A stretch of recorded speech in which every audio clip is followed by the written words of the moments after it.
अस्सलाम वालेकुम students, welcome to channel सायर मेडिकल लर्निंग। स्टूडेंट्स, आज की प्रेजेंटेशन के अंदर हमने फार्मेसी टेक्नीशियन फार्माकोलॉजी यूनिट 7 पढ़नी है। इसमें हमने रेस्पिरेटरी सिस्टम पे जो ड्रग्स काम करती हैं, डिसऑर्डर्स पे, रेस्पिरेटरी सिस्टम के डिसऑर्डर्स पे या डिजीजेस पे जो ड्रग्स काम करती हैं, इनके मैकेनिज्म ऑफ एक्शन के बारे में जानेंगे। तो स्टार्ट करते हैं कि prototype drugs affecting the respiratory system, ऐसी ड्रग्स जो कि रेस्पिरेटरी सिस्टम पे काम करती हैं, उनके बारे में जानेंगे। वो कौन सी प्रोटोटाइप ड्रग्स हैं जो कि रेस्पिरेटरी डिसऑर्डर्स पे काम कर रही होंगी। In this chapter we will discuss the prototype drug used in common disease of respiratory system. इस चैप्टर के अंदर हम उन प्रोटोटाइप ड्रग्स के बारे में जानेंगे जो कि रेस्पिरेटरी डिजीजेस में काम करेंगी, रेस्पिरेटरी डिजीजेस पर काम करेंगी।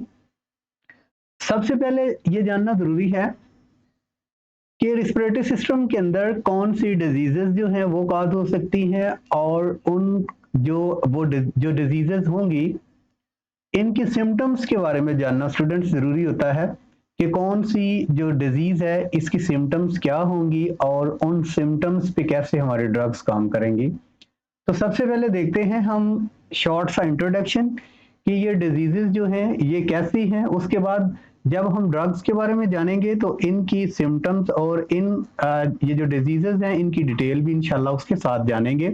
सबसे पहले इनके नाम जानते हैं। शॉर्ट सा इंट्रोडक्शन आपको देता हूं।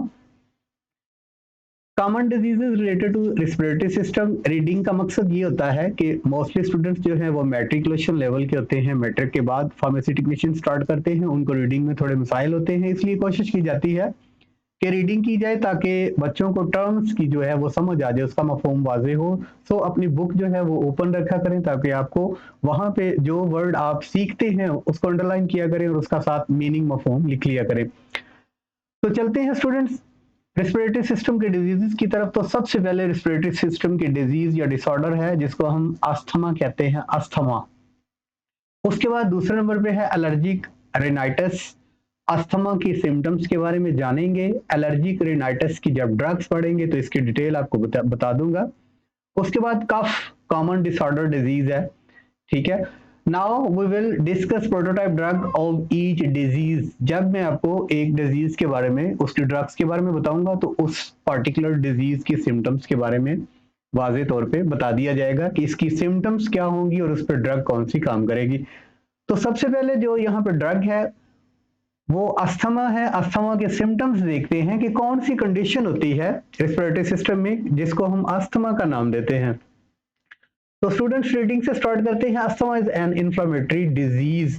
सबसे पहले आप वर्ड्स को देखें। Asthma is an inflammatory disease. Inflammation का मतलब होता है किसी पार्टिकुलर एरिया के अंदर जब सोजश हो जाती है उसको हम कहते हैं inflammation.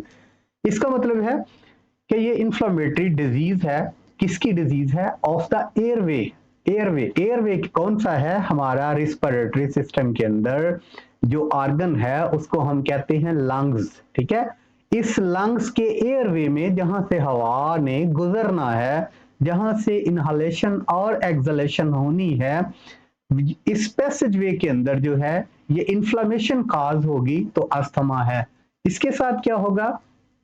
Characterised by episodes of acute bronchoconstriction. इसके साथ क्या होगा कि साथ ही ब्रोंकोकंस्ट्रिक्शन होगी। ये जो एयर पैसेज वे होगा जहां से हवा ने गुजरना है, हमारे लंग्स के अंदर जाना है, उस जो हवा की नालियां हैं उनके अंदर उनका हुजम जो है वो कम हो जाएगा। इसको हम कहेंगे ब्रोंकोकंस्ट्रिक्शन, ठीक है। होता क्यों है? काजिंग, अब इसकी कॉजेज देखेंगे, लेकिन इसके साथ जो सिम्टम्स होंगी ब्रोंकोकंस्ट्रिक्शन के साथ काजिंग शॉर्टनेस ऑफ ब्रीथ, सांस का छोटा छोटा हो जाना, यानी शॉर्ट जो है वो ब्रीथ हो जाना, छोटे सांस आना, ठीक है। उसके बाद इसके साथ कफ होगी, ठीक है। उसके बाद है चेस्ट टाइटनेस। चेस्ट टाइटनेस, ये जो रिब्स के मसल्स हैं या इनमें टाइटनेस फील होगी, या जो है हमारे ब्रोंकोकंस्ट्रिक्शन की वजह से सांस लेने में दुश्वारी होगी। वीजिंग, इसमें विसल्स की साउंड आती है। स्टूडेंट्स, जब किसी एक नलकी के अंदर उसको फूंक मारे तो जैसी साउंड जो है वो पैदा होगी, इसको वीजिंग साउंड कहते हैं। जब ब्रोंकोकंस्ट्रिक्शन होती है तो वहां पे जब हवा का गुजर होता है तो एक जो है वो साउंड क्रिएट होती है जिसको हम व्हीजिंग साउंड भी कहते हैं।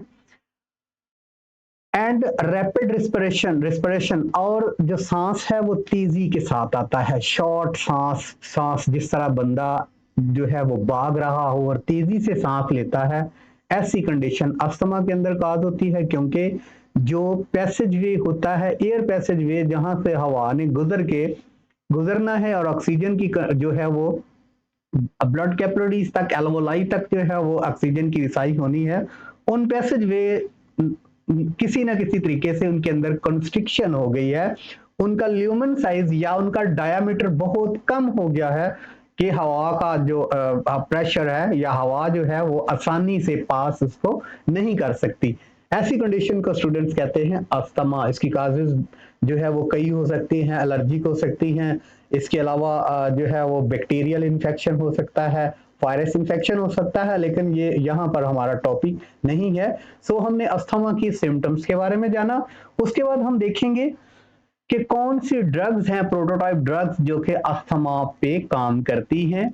ऐसी drugs, prototype drugs use to treat asthma, कौन सी ड्रग्स होंगी जो अस्थमा के सिम्टम्स को क्लियर करेंगी और उनका मैकेनिज्म ऑफ एक्शन क्या होगा, इन ड्रग्स के बारे में हम जानते हैं। सबसे पहले हम इन ड्रग्स की क्लासिफिकेशन देखेंगे कि क्लासिफिकेशन के अकॉर्डिंगली ड्रग्स की कितनी टाइप्स हैं और उनके नाम हमने याद करने होंगे।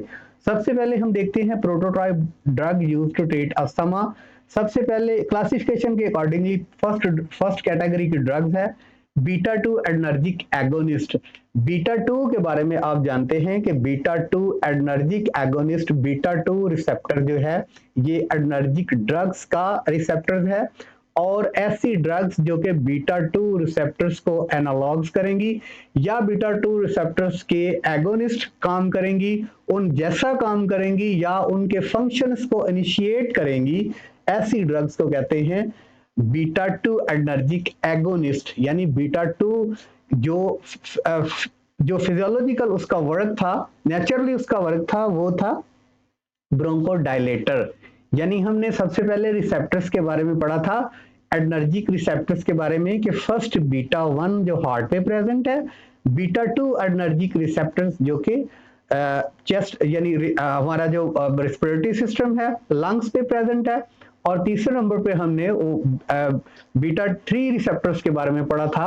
ठीक है, अब बीटा 2 रिसेप्टर जो है इसके बारे में, इसका जो फंक्शन है वो हमने ये पढ़ा था कि ये एडनर्जिक रिसेप्टर्स है और नेचुरली या इसकी जो फिजियोलॉजी है ये ब्रोंकोडायलेटर है, सिंपैथेटिक सिंपैथी। जब हमने पढ़ा था कि सिंपैथोमाइमेटिक ड्रग्स जो हैं जो कि सिंपैथी शो करती हैं, उसमें हमने एपिनेफ्रिन या एड्रेनालिन का पढ़ा था कि बीटा 2 रिसेप्टर्स पे काम करती हैं, जाके इसको ब्रोंकोडायलेट करती है, यानी हमारा जो हवा का एयर पैसेज वे है उसके हुजूम को इंक्रीज करती है। तो ऐसी ड्रग्स में साल्ब्यूटामोल है, टर्ब्यूटानिल है, टर्ब्यूटालीन है, अल्ब्यूट्रॉल है। इन ड्रग्स के नाम याद रखिएगा। उसके बाद और दीगर कैटेगरी की ड्रग्स है कार्टिकोस्टेरॉइड, अस्थमा के अंदर यूज होती है, कार्टिसोल और बेटनीसोल। इसके बाद लिकोटेरियन एंटागोनिस्ट है, लिकोटेरियन रिसेप्टर्स पे बाइंड होने वाली मोंटिलक्सेट है। इस ड्रग का मैकेनिज्म भी हम देखेंगे कि किस तरह से ये हमें अस्थमा से रिलीफ प्रोवाइड करती है। उसके बाद एक और कैटेगरी की ड्रग यहाँ पे अस्थमा में इस्तेमाल होगी, ड्रग का नाम थियोफाइलिन है और जिंथीन क्लास है इसकी। इसको जिंथीन ऑक्सीडेज इनहिबिटर्स के नाम पे से भी जानते हैं, लेकिन स्टूडेंट इसका जो मैकेनिज्म ऑफ एक्शन है जिंथीन क्लास की ड्रग्स का, थियोफाइलिन का, हम पढ़ेंगे कि ये डायरेक्ट ब्रोंकोडायलेटर है, यानी ये ब्रोंकाई को डायलेट करती है, उसके डायमीटर को या ल्यूमन साइज को इंक्रीज करती है। तो स्टूडेंट्स इस लेक्चर के अंदर हमने शॉर्टली इंट्रोडक्शन देखा, अस्थमा के सिम्टम्स के बारे में देखा, ठीक है, रेस्पिरेटरी जो डिजीजेज है उनके नाम के बारे में देखा, prototype drug use to treat asthma, इसकी क्लासिफिकेशन के अकॉर्डिंगली इनको याद किया। इंशाल्लाह अगला लेक्चर लेते हैं, उसमें हम इन ड्रग्स की डिटेल जानते हैं कि किस ड्रग का कौन सा मैकेनिज्म है और किस मैकेनिज्म ऑफ एक्शंस को फॉलो करते हुए वो ड्रग्स जो है वो अस्थमा से रिलीफ देती है। तो स्टूडेंट्स अगर आपको ये वीडियो अच्छी लगी हो तो आप वीडियो को लाइक कर दें, चैनल पे नए दोस्त हैं तो चैनल को सब्सक्राइब कर दें। बहुत शुक्रिया, अस्सलाम वालेकुम।